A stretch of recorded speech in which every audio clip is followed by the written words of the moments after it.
இந்த பாக்கியம் கிடைக்கிறது.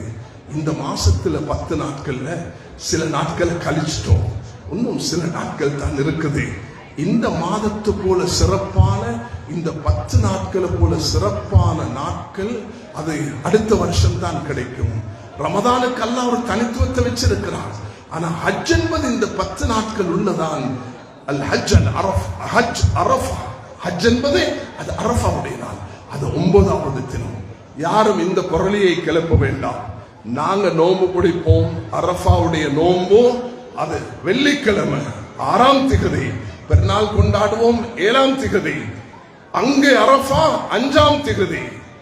அப்படிதான் மக்கால வாழ்ந்த 2 பெரிய ஷேக்மார்கள், ஷேக் பின் பாஸ் ரஹ்மத்துல்லாஹி அலைஹி, ஷேக் உசைமீன் ரஹ்மத்துல்லாஹி அலைஹி போன்றவர்கள் கூட சஹீஹ் முஸ்லிம்ல வரக்கூடிய ஹதீஸை அடிப்படையாக வைத்து சொல்லியிருக்கிறார்கள், உங்களுடைய நாட்டுக்குள்ளதுதான் உங்களுக்குள்ள அரஃபா. எல்லோரும் எப்படி அமெரிக்கா இப்ப தூங்கி கொண்டிருப்பார்களா, காலை நேரமாக இருக்கும், நாங்க இங்க மாலை நேரத்தில் இருக்கிறோம்னா எல்லாரும் ஒரே நேரத்தில் தொழ முடியாது.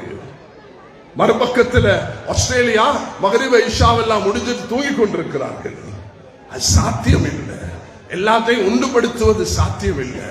அதனாலதான் அந்த கால 4 இமாம்களும் அதுல குறிப்பிட்டு அந்த டிபார்ட்மெண்ட் எல்லாரும் சேர்ந்து 2006 எடுக்கப்பட்ட ஒரு தீர்மானம் தான். எங்கட நாட்டு புறதான் எங்களுக்குள்ள புற, கண்கள் வெற்று கண்களால பார்க்கறத கொண்டுதான் தீர்மானிக்கப்படும், 2 சாட்சிகளுடன் தான் அந்த முடிவெடுக்கப்படும் என்ற அந்த அடிப்படையில தான் இந்த தீர்மானங்கள் நடைபெற்றுக் கொண்டிருக்கின்றன. அதனால் கண்ணியமான